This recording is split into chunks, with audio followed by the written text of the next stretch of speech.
With Kericho, where Collins Pat is, matters affordable housing. Habari asubuhi, Collins, and good morning to you. Glad to see you this morning. What do we should be expecting from Kericho when it comes to matters affordable housing?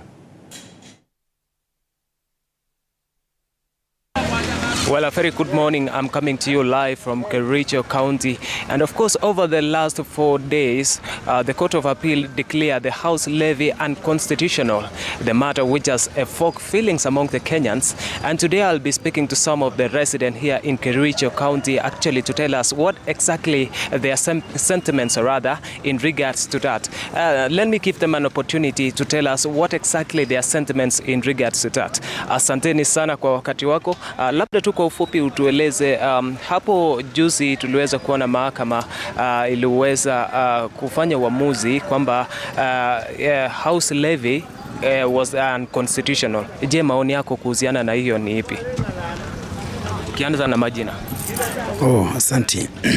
Kwa majina ni Isaac B. Yes. Asante kwa nafasi hii. Yeah. Ningependa kusema jambo tu kuhusu mambo hayo ni kwamba kama jinsi ambavyo umeuliza, ni kweli kwamba mahakama iliweza kupinga.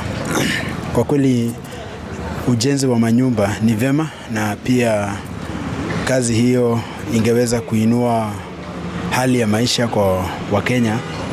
Labda tu maswali mawili tu ni kwamba labda ni nani ndiye anaishi kwa hiyo manyumba, na ni vipi malipo ya kulipia hiyo nyumba, na kwa muda gani ndio hiyo nyumba itakamilika. Labda tu hizo ndio maswali yangu, lakini ni vema. Yeah. Na asante sana kwa wakati wako. Labda tunaweze kumshika mmoja hapa aweze kutueleza ni ipi maoni yake kuhusiana na suala hilo. Asante sana, ukitanguliza kwa majina tu tueleze maoni yako ni yapi kuhusiana na hiyo. Kwa majina naitwa Ruto Junior. Naam. Lakini sasa hii mambo ya housing levy, mambo mimi napinga kabisa. Kwa sababu mimi sioni penye inatusaidia. Mimi kama conductor natoka mashinani huko. Hiyo housing levy mimi hakuna kitu inanisaidia. Kwa sababu sasa hiyo housing levy ndaitoa ndalipa mimi kama Mkenya. Lakini sasa mimi itanisaidia aje? Mimi sitaishi kwa hiyo nyumba. Hiyo nyumba zinajengwa huko Nairobi. Na sisi watu wenye tunakaa Kalwenge tutakaa aje huko? Mimi ni swali tunauliza. Hiyo manyumba zinajengwa Nairobi. Sisi tusaidie hiyo nyumba hiyo. Sasa mimi sioni maana. Ni bure, ni kazi bure. Hiyo ni bure kabisa. Kwangu. Bure. Asante sana kwa wakati wako. Nimekataa kabisa. Karibia tu hapa tuweze kuzungumza nawe. Hivi juzi Rais William Ruto alisema kwamba ama ujenzi hii wa nyumba vya bei nafuu zinaweza kutatua shida la ukosefu wa ajira katika taifa letu la Kenya. Je, maoni yako kuhusiana na hiyo? Hapo juzi pia tukaweza kuona mahakama ikiweka wazi kwamba this house levy iko unconstitutional. Je, maoni yako ni yapi kuhusiana na swala hili? Kwa majina naitwa Moses To kutoka Kericho katika sub county ya Bureti. Mimi hiyo mambo ya house levy, mimi Kenya naweza sema ya kwamba hiyo haina support kabisa, kwa sababu kama serikali wangeweza kuangalia kwanza vile wananchi wanakaa na maisha bora kwanza, kuliko wanakuja kutuwekea mambo ya house levy yenye haisaidii wananchi kwa njia yoyote. Namba 2, unapata ya kwamba hiyo imewekwa na hiyo ni vitu ya Nairobi huko. Sisi tunakaa mashinani huko. Mashinani haitusaidii. So mimi kwa maoni yangu na support mambo ya kotini kuiweka chini, na sisi kama wananchi tuko nyuma ya kotini, na tunashukuru sana ya kwamba kotini waliangusha, na pia sisi wananchi tuko nyuma ya kotini kusema ya kwamba iwekwe chini na ianguke kabisa. Hiyo ndio maoni ningeweza kusema, na hiyo iendelee hivyo, wananchi wasimame nyuma ya kotini kuangusha hiyo mambo ya house levy. Na Mungu awabariki. Naam, asante sana. Hiyo tu ni baadhi ya maoni mseto kutoka kwa kazi hapa kaunti ya Kericho. Nikimalizia tu labda nipe mkazi mmoja tu aweze kutuambia maoni yake kuhusiana na swala hili. Karibia hapa kwa majina tu. Kwa majina naitwa Emmanuel Sang. Kwenye kamera. I'm a resident of this place, and I really have an opinion that this house levy could have really helped us to maneuver on the challenges that we have. We have a consideration that this will be our only solution to unemployment in Kenya, land fragmentation, and other issues like promotion of local manufacturing and etc. Je, unaunga mkono mahakama kutupilia mbali swala hilo la house levy? I really support the government to implement this by all costs. Let them go back and discuss on this issue again. Because as youths, we are prepared by experience, by skills and knowledge to work on these programs. And I don't see any issue why they cancel this house levy. I really support the government to continue to pursue the court to implement this. Asante sana. Those are the sentiments from the resident here in Kericho. Others supporting the court for declining this house levy program. The resident here saying that this should have helped a lot in reduction of job unemployment, rather unemployment within the country. From Kericho County, my name is Kiplagat Collins. Back to you in studio. Asante sana bet for that from Kericho. Let's cross over to Nyahururu, where Laban Muhinda is. Laban, over to you. What do we expect today? Naam, Stanley, shukran sana. Ninakupata kwa njia ya mbashara zaidi nikiwa hapa mjini Nyahururu, huku ni kaunti ya Laikipia. Na nikiweza tu kuwajuza watazamaji wetu yale atakayokuwa yakitarajiwa kujiri maeneo tofauti ikiwemo kaunti ya Laikipia, vile vile kaunti ya Nyandarua, ni kuwa baada ya mvua kubwa iliyonyesha kaunti hiyo na kusababisha hasara kubwa eneo la Koharaka, naibu rais Rigathi Gachagua aliweza kuzuru maeneo haya hiyo jana ili kutathmini uharibifu uliofanyika na kuahidi kuwa siku ya leo ataweza kutoa msaada kwa familia zote zilizoathirika. Nitakuwa nikifuatilia matukio katika maeneo hayo ili niweze kuwajuza tu watazamaji wetu ni yapi atakayokuwa yakijiri. Na tukirudi katika kaunti ya Laikipia hii leo, mbunge wa Laikipia Mheshimiwa Mwangi Kiunjuri anatarajiwa kuendeleza miradi yake tofauti ya uzinduzi wa mashule yaliyojengwa kwa fedha za CDF, vile vile kuweza kufanya vikao katika mashule ikiwemo Sirima Primary School, ambapo anatarajiwa kuzuru maeneo hayo mwendo wa saa 3 asubuhi, mwendo wote kuanzia sasa samani. Vile vile anatarajiwa kuzuru shule ya msingi ya Mutaro mwendo wa saa 5 asubuhi. Kisha baadaye anatarajiwa kutua maeneo ya Old Tafeta Primary School kuanzia mida ya saa 7 za mchana. Vile vile Mwangi Kiunjuri anatarajiwa kuwa na mjadala au kushirikisha umma katika mjadala kuhusiana na masuala ya elimu katika eneo bunge lake la Laikipia East, ili waweze kujua ni changamoto gani ambazo shule tofauti katika maeneo hayo yanazidi kupitia. Nami hapa nitazidi tu kukita kambi maeneo tofauti kaunti za Laikipia na Nyandarua ili tuweze kuwataarifu watazamaji wetu pindi tu jipya litakapojiri. Kutoka kwangu mie Laban Muhinda, sina la ziada ila kuregesha usukani kwako Stanley. Asante sana Laban Muhinda from Nyahururu in Laikipia County, just telling us what to expect in that particular county. Let's see what to expect nationally. Even as we cross over to Nakuru, Naivasha Cervical Cancer Awareness Walk, courtesy of Africa AIDS Healthcare, AHI Foundation, meant to spread awareness. And away from that, matters women in tourism. And the Principal Secretary for Tourism, John Ololtuol, today attend the Kenya Association of Women in Tourism Conference in Nairobi. And this conference is focused on revolutionizing tourism and the role women play in the industry. And let's flip our diary with you. Matters the design of Team Kenya. So in case you're focused on participating in the creation of a design for the Team Kenya ceremonial kit for the Paris 2024 Olympic Games, today is your last day to do so. And according to the Ministry of Youth Affairs, the winner will be bagging 300,000 Kenyan shillings. Matters, even as you flip that page, matters the Kenya-US trade partnership. And today is the last of the third round of the Kenya-US Investment and Trade Partnership. This event began on Monday and was officiated by Trade CS Rebecca Miano. and focuses on agriculture, good regulatory practices, as well as the workers' rights and protection. And another bit to expect today is the launch of the Child Safeguarding Association of Kenya, happening today virtually, an initiative driven by a collective organizations committed to creating communities free from child abuse. In court today, former Samburu Governor Moses Lenol Kulal and 31 others, as well as former Kenya Pipeline CEO Dr. Shem Odongo, will be appearing before the Milimani Anti-Corruption Court in separate times for the same. That is what to expect today. But then let's cross over to Naivasha in Nakuru County, where Willie Dennis Njiru is. Willie Dennis, I can see quite a beehive of activities behind you. Kindly tell us what is happening there.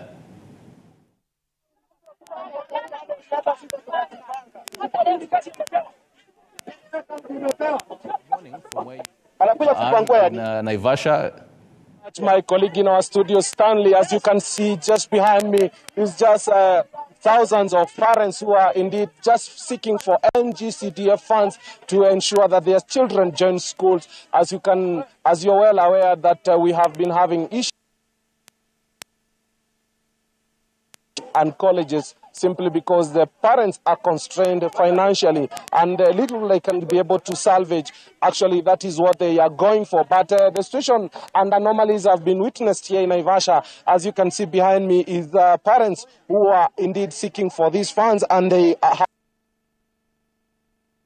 will be quite okay. Ndugu, nieleze jina lako, ulifika hapa saa ngapi na unatafuta nini kwa mtoto wako? Nilifika hapa saa jina yangu ni Dalmas Utieno. Nilifika hapa saa 1:30 ili nipate form kulingana na jana. Sasa nilifika tukaanza kuandika majina yetu kufuatana na vile tuliingia. Mkubwa tena akikuja anasema watu sasa waende kulingana na ward yenye vile walipiga kura. Na kulingana na hiyo ndio walianza jana na wakaribu nayo, tukapanga line tukipanguliwa bila kufaulu. Sasa saa hizi tulikuwa tunataka tufuate line vile tulikuja na ratiba tumepanga vile tulikuwa tumeambiwa. Tunaita hizo majina vile tuliingia, na mtu kama wewe ni wa day school unakaa mbele, kama wewe ni wa boarding unatangulia kwa hiyo laini.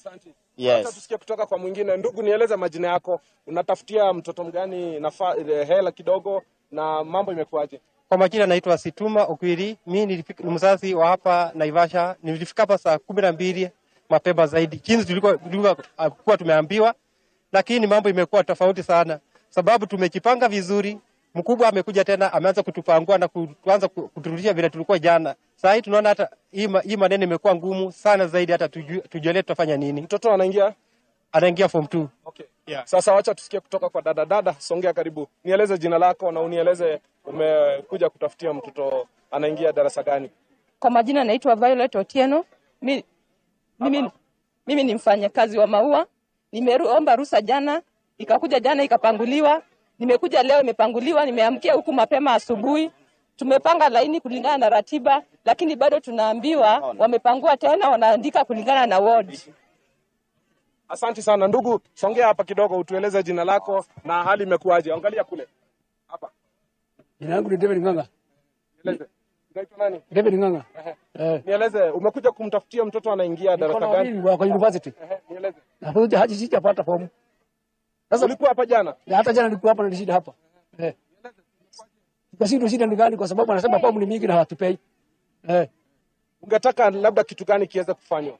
Tupange line kila mtu apewe. Apata list kwa sababu mtu wote amekuja kutafuta. Hakuna mtu amekuja hapa kukaa. Kila mtu amekuja kutafuta. Labda wa mwisho hapa dada, nieleze jina lako na unieleze hali ikoje. Jina langu ni Nancy Nafula. Mara jana tulikuwa hapa saa 10 asubuhi tukikujia basari ya Jane. Tulipofika hapa tumeandikishwa majina safari kama 10. Pangeni laini, tumepelekwa mikutano mara kadhaa. Kufikia saa 9 wakakataa kupeana. But chenye tunajua sisi yenye inatusumbua hapa ni huyu chifu hapa na nyumba 10 na watu wenye wanafanya kwa Jane. Nijui ilifika saa 9 wakatuambia hakuna basari, msijui watu wa viwandani wamekuja, but ilikuwa uongo. tulikuwa tumejipanga. Saa hii tumekuja asubuhi tumejipanga, ndio tena wamekuja wametupangua endeni na vijiji. Hizo vijiji jana ndio zilitusumbua. Same leo tena wamekuja tumejipanga, wanatuambia tuende kwa vijiji.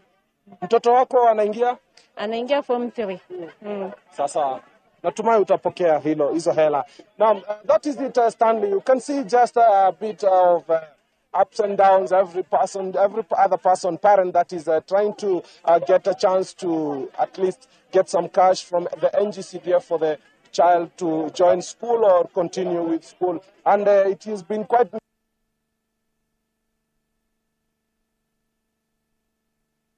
put down, and they are starting the process once again afresh. And we are hoping that the situation is going to normalize, and every other parent in need is going to have something to take to school to ensure that their children are in class. That is it from me here in Naivasha. Stanley, I take it back to you in our studios in Nairobi.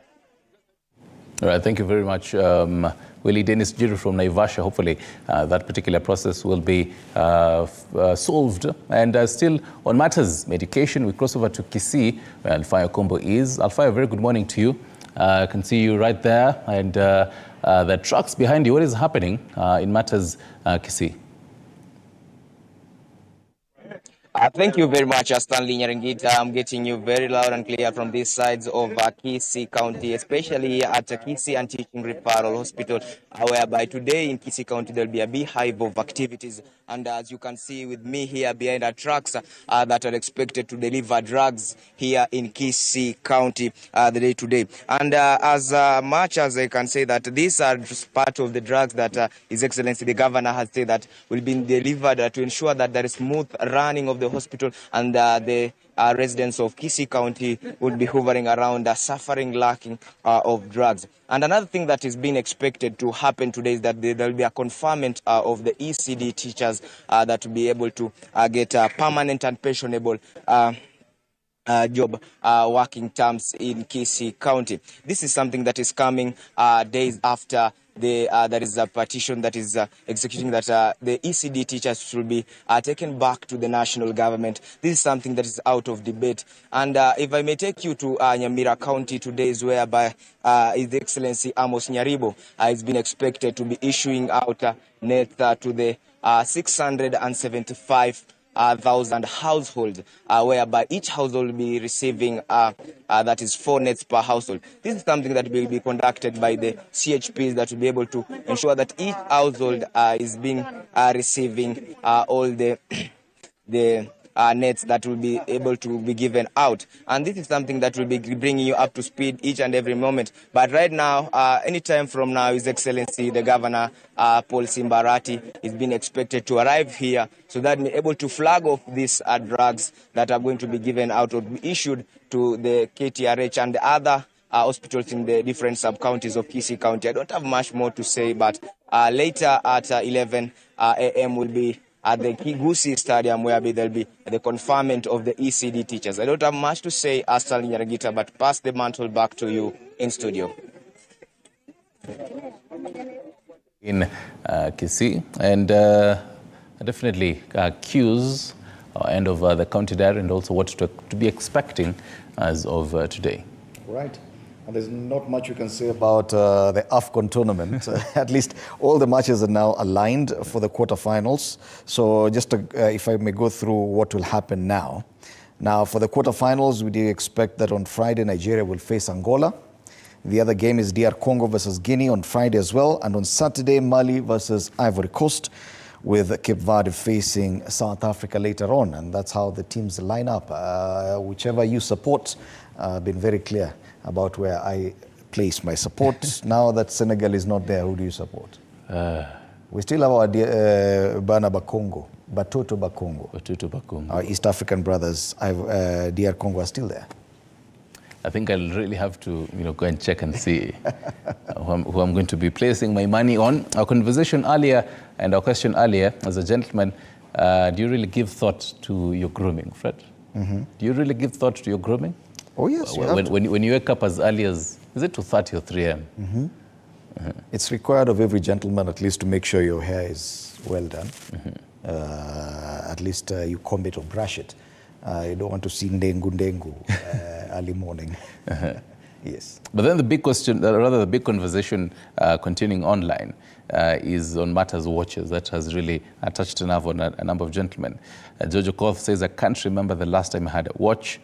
And Stephen Obiero says, yeah, watches are a sign of punctuality and officiality. Men who wear them are responsible. Check with me. All right. Yes. Peter Mugwa says, I don't do jewelry. If I have to put one, then it has to be right hand. It's my weaker hand since I'm a lefty. So, yes, that's according to him. Others asking if, because I mean, the earlier gentleman had said, that is Jim, he had said, you know, it's a must for you to have your watch in the left hand. So others are saying, is that a whole new rule? And Geo Kweyu says, my phone is smart with time. Why extra luggage? Yep. A couple of sentiments here. Na wenye hatupendi watches tukae wapi? But then kuna ingine that will really touch a nerve even for me. Says, Caesar Adispata says, hata sisi wa Kisii tuvae watch. You don't wear watch, do you? I had a very nice Casio watch, black one. Ikaharibika kidogo. I guess it's a matter of preference. Yes. And you don't have to, but there are conventional agreements, not really agreement, conventional ways of doing things, like having your watch on the left hand is just one of those things, like having your wedding band on the left hand as well. It's just a convention, but it doesn't hurt if you have it on the right hand. Well, I don't know. But it was a really informative piece of information. And I think this is something that you can revisit on our social media pages. If you didn't get to watch that men's grooming session earlier this morning with Stanley Nyaringita and Jim, was his name? Oh, yes. Jim. You can revisit that. On X, I'm sure those snippets are there. At TV47 News on X, at Stanley Nyaringita, at Fred Indimule. Oh, yes. It's a wonderful Wednesday, and asante sana for